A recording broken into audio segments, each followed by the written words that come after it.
السلام علیکم۔ آج جمعہ ہے دسمبر کی 24 تاریخ۔ پاکستان میں اس وقت شام کے 7، بھارت میں 7:30، اور یہاں ہمارے اسٹوڈیوز کی گھڑیوں میں صبح کے 9 بج رہے ہیں۔ وائس آف امریکہ واشنگٹن کی اردو سروس سے میں ہوں خالد حمید، خبروں کے ایک بلٹن کے ساتھ۔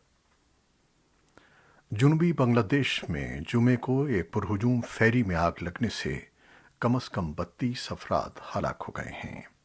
پولیس نے بتایا ہے کہ 3 منزلہ اوبیجن میں اس وقت آگ لگ گئی جب وہ دریا کے وسط میں تھی۔ مقامی پولیس سربراہ معین الاسلام نے اے ایف پی کو بتایا کہ اب تک 32 لاشیں نکالی جا چکی ہیں، تاہم مرنے والوں کی تعداد میں اضافہ ہو سکتا ہے۔ بیشتر افراد آگ سے ہلاک ہوئے جبکہ کچھ افراد دریا میں چھلانگ لگانے کے بعد ڈوب گئے۔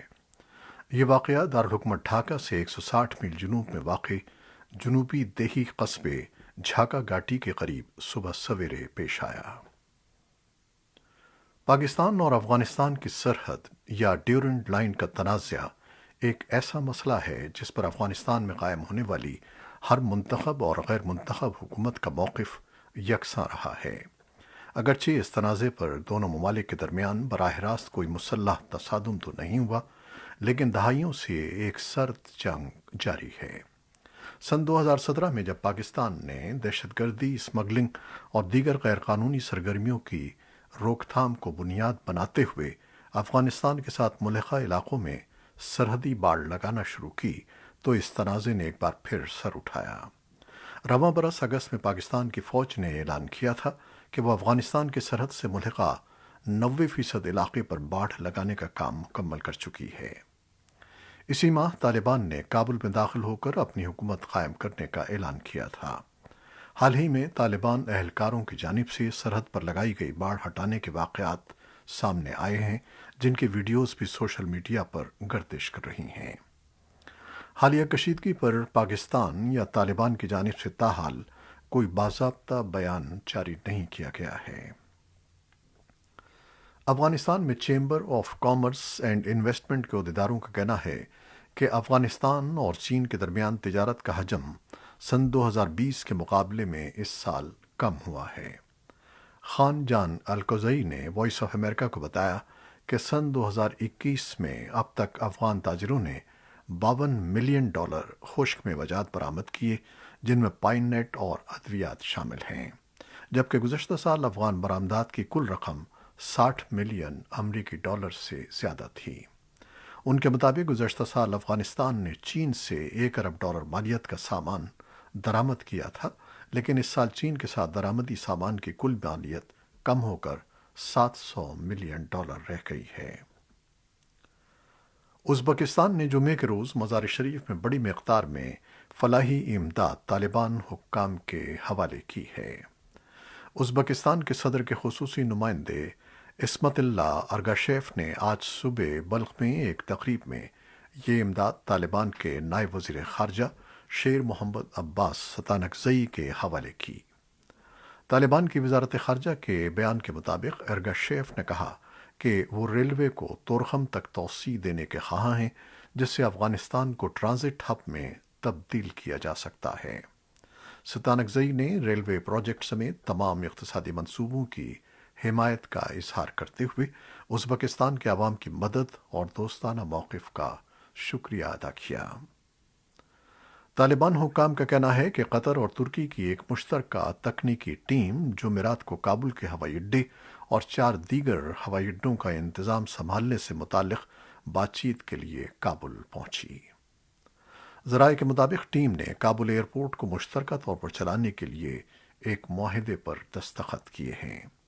اس مفاہمت نامے پر دستخط ترک وزیر خارجہ مولود چاوشوغلو کے دوحہ کے دورے کے دوران 7 دسمبر کو ترکی قطر ہائی اسٹریٹجی کمیٹی کے 7ویں اجلاس کے دوران کیے گئے تھے۔ خبر رساں ادارے اناتولو نے مزید کہا کہ ترکی اور قطر کی کمپنیوں کے درمیان مساوی شراکت داری کی بنیاد پر ہوائی اڈے کو باہمی تعاون سے چلانے کے لیے مفاہمت کی یادداشت پر دستخط کیے گئے ہیں۔ پاکستان کے صوبے خیبر پختونخوا کے مرکزی شہر پشاور کی ایک عدالت نے توہین رسالت کے ایک مبینہ ملزم کو سزائے موت کی سزا سنائی ہے اور جیل حکام کو اس فیصلے پر عمل درآمد کرنے کی ہدایت کی ہے۔ ملزم کو سماجی رابطے کی ویب سائٹ پر ویڈیو پیغام وائرل ہونے کے بعد 7 ستمبر کو پشاور کے انقلاب پولیس تھانے میں مقدمہ درج کر کے گرفتار کر لیا گیا تھا۔ بتایا جاتا ہے کہ ملزم آخر وقت تک نہ صرف اپنے موقف پر ڈٹا رہا بلکہ وہ اپنے دفاع میں وکیل پیش کرنے یا وکیل کی خدمات کے حصول سے بھی انکاری رہا۔ پاکستان میں توہین مذہب کا قانون پچھلی کئی دہائیوں سے زیر بحث چلا آ رہا ہے۔ روشن خیال سیاسی حلقوں سے تعلق رکھنے والے اس قانون کی نظر ثانی کے مطالبات، جبکہ مذہبی سیاسی حلقے اس قانون کا دفاع کر رہے ہیں۔ پاکستان میں گیس کی کمی کی وجہ جہاں ملک میں قدرتی گیس کے کم ہوتے ہوئے ذخائر کو قرار دیا جاتا ہے، وہیں اس بحران میں شدت کی وجہ یہ بھی بتائی جاتی ہے کہ قومی گرڈ میں ضرورت سے زائد موجود بجلی حاصل کرنے کے بجائے صنعت کار گیس کے ذریعے اپنی ضرورت کی بجلی خود تیار کرتے ہیں اور اس سے کارخانے چلاتے ہیں۔ صنعت کاروں کا کہنا ہے کہ ماضی میں بجلی کی کمی کے باعث حکومت کی جانب سے ترغیب دی گئی تھی کہ وہ اس مد میں سرمایہ کاری کریں، لیکن اب ضرورت کے مطابق گیس فراہم نہیں کی جا رہی ہے، جس سے ان کی سرمایہ کاری کو نقصان پہنچ رہا ہے، جبکہ ملک کی برآمدات متاثر ہونے کا الگ خدشہ ہے۔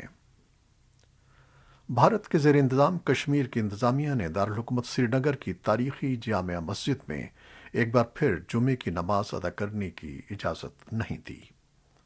سرکردہ کشمیری سیاسی اور مذہبی رہنما میر وائز محمد عمر فاروق نے وائس آف امریکہ کو فون پر بتایا کہ آج 44واں جمعہ ہے جب جامع مسجد میں ہفتہ وار اجتماع منعقد کرنے کی اجازت نہیں دی گئی۔ ان کا کہنا تھا کہ وہ اسے مداخلت فی الدین سمجھتے ہیں اور بھارت کا یہ دعویٰ بالکل غلط اور گمراہ کن ہے کہ کشمیری مسلمانوں کو مذہبی آزادی حاصل ہے۔ حکومت جامع مسجد میں جمعے کی نماز پر عائد پابندی کے سلسلے میں مسلسل خاموشی اختیار کیے ہوئے ہے۔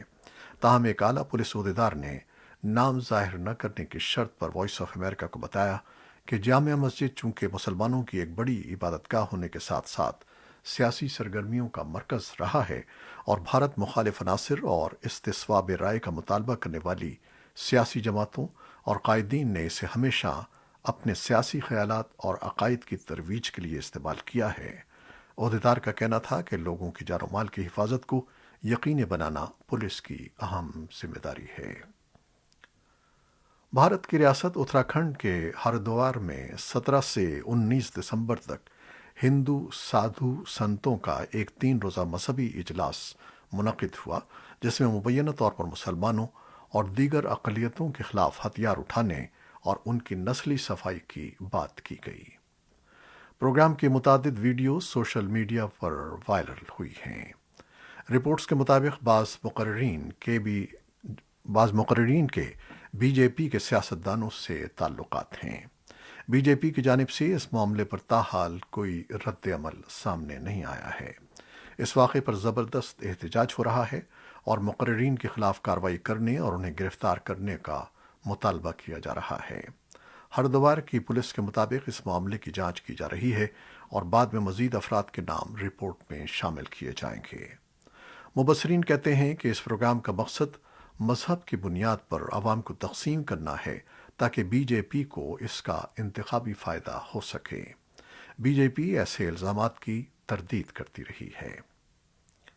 وائٹ ہاؤس کا کہنا ہے کہ امریکہ کے صدر جو بائیڈن نے جمعرات کو ایک قانون پر دستخط کیے ہیں جس کے تحت چین میں یغور قیدیوں کی جبری مشقت سے بنی اشیاء پر پابندی لگا دی گئی ہے۔ یغور جبری مشقت پر پابندی کے ایکٹ کو گزشتہ ماہ 1 برس طویل مذاکرات کے بعد کانگریس نے منظور کیا تھا۔ اس قانون کے مطابق چین کے صوبے سنگ کیانگ میں بنائی جانے والی اشیاء کی امریکہ درآمد پر پابندی عائد کر دی گئی ہے۔ یہ پابندی اس وقت تک رہے گی جب تک کہ یہاں کی کمپنیاں شفاف اور قابل یقین ثبوت نہ دے دیں کہ ان کی اشیاء کے بننے کے دوران کسی مرحلے پر نسلی طور پر یغور مسلمانوں سے کیمپوں میں جبری مشقت نہیں کرائی گئی۔ بیجنگ ان حراستی مراکز کو تعلیم و فنی تربیت کے مراکز قرار دیتا ہے جنہیں مبینہ طور پر شدت پسندانہ خیالات سے نمٹنے کے لیے بنایا گیا ہے۔ چین کے دفتر خارجہ کے ایک ترجمان نے ایک بیان میں کہا کہ بیجنگ امریکہ کی کانگریس کی جانب سے چین کے اندرونی معاملات میں مداخلت کی مخالفت کرتا ہے۔ انسانی حقوق کی تنظیموں نے اس قانون سازی کی تعریف کی ہے اور اسے چین کی جانب سے یہ غیر مسلمانوں کے ساتھ سلوک سے نمٹنے کے لیے ایک اچھی پیش رفت قرار دیا ہے۔ وائٹ ہاؤس نے جمعرات کو کہا کہ واشنگٹن ماسکو پر گہری نظر رکھے ہوئے ہے اور آئندہ اعلیٰ سطحی مذاکرات کے دوران سفارتکاری کے لیے پرعزم ہے۔ یہ بیان روس کے رہنما ولادیمیر پوٹن کی طرف سے سخت موقف کے بیانات کے درمیان سامنے آیا ہے، جنہوں نے جمعرات کو امریکی اور نیٹو اتحادیوں پر اپنے ملک کو کمزور کرنے کا الزام لگایا تھا۔ پریس سیکریٹری جین ساکی نے جمعرات کو پوٹن کے الزامات کے حوالے میں صحافیوں کے سوالات کا جواب دیتے ہوئے کہا کہ حقائق یہ واضح کرتے ہیں کہ روس اور یوکرین کی سرحد پر جو جارحیت ہم دیکھ رہے ہیں وہ روسیوں کی طرف سے فوجی ساز و سامان اور روس کے رہنما کی طرف سے جنگی بیان بازی ہے۔ جنساکی نے کہا کہ امریکہ جنوری کے اوائل میں روسی حکومت کے ساتھ اعلیٰ سطحی مذاکرات کرے گا، لیکن انہوں نے مزید تفصیلات نہیں بتائیں کہ یہ مذاکرات کب ہوں گے۔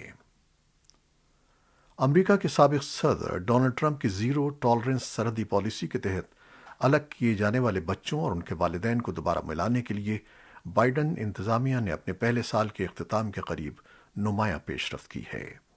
ہوم لینڈ سیکیورٹی کے محکمے نے جمعرات کو اعلان کیا کہ 100 بچے، جن میں زیادہ تر وسطی امریکہ سے ہیں، اپنے خاندانوں کے ساتھ واپس آ گئے ہیں اور پروگرام کو بڑھانے کے اقدامات کے بعد تقریباً 350 مزید خاندانوں کو ملا دیا گیا ہے۔ کرونا وائرس سے متعلق کچھ خبریں۔ وائٹ ہاؤس نے کووڈ 19 کے امدادی پروگرام میں سے مبینہ طور پر کم از کم $100 بلین کے چوری ہونے کے یو ایس سیکرٹ سروس کے بیان کو یہ کہتے ہوئے زیادہ اہمیت نہیں دی ہے، کیونکہ بقول اس کے جو اندازے بیان کیے گئے ہیں وہ پرانی رپورٹوں پر مشتمل ہیں۔ وائٹ ہاؤس کی پریس سیکریٹری جین ساکی نے جب سوال کیا گیا کہ وہ سیکرٹ سروس کی طرف سے دیے گئے اعداد و شمار پر تبصرہ کریں تو انہوں نے کہا کہ اس میں فراڈ سے متعلق کوئی نئی تحقیق یا ڈیٹا فراہم نہیں کیا گیا۔ امریکی حکام ایسے قوانین میں نرمی کر رہے ہیں جن کے تحت صحت کی دیکھ بھال کرنے والے کارکنوں سے کہا جاتا ہے کہ اگر ان کا کووڈ 19 ٹیسٹ مثبت ہے تو وہ 10 دن تک کام سے الگ رہیں، لیکن اب ان کارکنوں کو 7 دن بعد کام پر واپس آنے کی اجازت دی جائے گی، بشرطے کہ ان کا ٹیسٹ منفی ہے اور ان میں علامات نہیں ہیں۔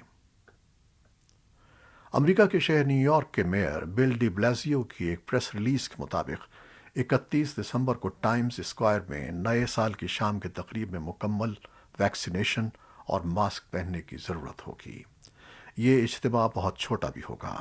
5 سال سے زیادہ عمر کے ہر فرد کو کسی بھی ویکسینیشن کی مکمل خوراک حاصل کرنے کا ثبوت دکھانا ہوگا۔ چین نے 13 ملین افراد کی آبادی والے شہر کو لاک ڈاؤن کر دیا ہے تاکہ کورونا وائرس کے انفیکشن میں اضافے کو روکا جا سکے۔ چین سرمائی اولمپکس کی میزبانی سے چند ہفتے قبل اپنی زیرو ٹالرنس پالیسی پر انتہائی سختی سے عمل پیرا ہے۔ شمال مشرقی شہر ژیان میں پابندیاں بدھ کی آدھی رات سے نافذ ہوئیں اور ان پابندیوں کو ہٹانے کے بارے میں کوئی بات نہیں کی گئی۔ پوپ فرانسس نے ویٹیکن کے کارڈینلز، بشپس اور بیوروکریٹس پر زور دیا ہے کہ وہ کرسمس کے موقع پر عاجزی اختیار کریں۔ فرانسس نے جمعرات کے روز کرسمس کے اپنے سالانہ خطاب میں ویٹیکن کے منتظمین کو جانتے بوجھتے ہوئے اخلاقی اور ذاتی ناکامیوں کا ذمہ دار ٹھہرایا۔ فرانسس نے خاص طور پر ان لوگوں کی مذمت کی جو کیتھولک چرچ کی روایات کے پیچھے سختی سے چھپ جاتے ہیں، بجائے اس کے کہ عاجزی کے ساتھ ضرورت مندوں کو تلاش کریں۔ پوپ نے ہال آف بلیسنگز میں اس اجتماع سے خطاب کیا۔ اس ہال کو کرسمس کے چمکتے درختوں اور پھولوں سے سجایا گیا تھا۔ بیتھلم کے روایتی شہر میں مسلسل دوسری مرتبہ کرسمس کی شام کو کورونا وائرس کے ساتھ منائی جا رہی ہے۔ لوگوں کے مختصر اجتماع اور سرد موسم نے یسوع مسیح کی روایتی جائے پیدائش میں تقریبات کو کم کر دیا ہے۔ اسرائیل نے تقریباً تمام پروازوں پر پابندی لگا رکھی ہے اور غیر ملکی زائرین کے لیے دوسرے سال بھی داخلہ مشکل ہے۔ پابندی کا مقصد کورونا کی نئی قسم اومیکرون کو پھیلنے سے روکنا ہے۔ مقامی حکام تقریبات کے سلسلے میں مقدس سرزمین کی مسیحی برادری پر ہی اعتماد کر رہے ہیں۔